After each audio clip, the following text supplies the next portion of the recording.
Now let's proceed to solving the question number ninth. The first part says obtain basic logic gates from neural networks, summarize them in a table with a number of neurons, activation functions, and back propagation in neural networks, if any. So let's have a look at this. So for the AND gate, there is a single neuron, and step or sigmoid function is not required if we have hand derived weights and required if trained, right? So the OR gate has a single neuron step or sigmoid, same logic applies. The NOT gate has a single neuron step or sigmoid function, same logic applies. The XOR gate has two neurons in hidden layer and one output neuron which has a sigmoid or ReLU activation functions. Yes, and XOR is non-linearly separable. The key insight is that the some gates like and OR are linearly separable while XOR is not, requiring a multi-layer network and back propagation.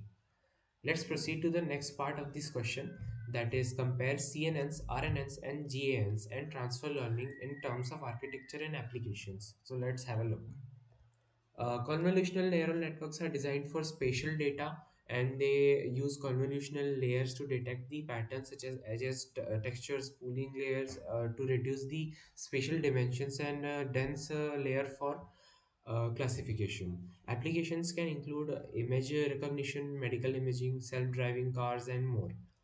RNNs incorporate sequence memory. Their architecture loops output back into the network, allowing them to process time-dependent signals such as speech, text, and time series.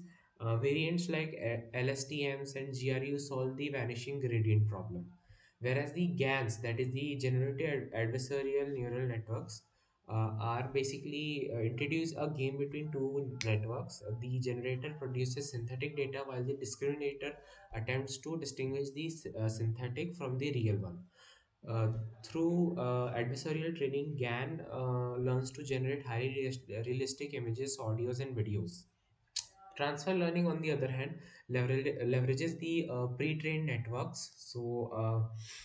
Pre-trained networks are leveraged rather than training from scratch. We adapt an existing model that has learned general patterns from the large data sets.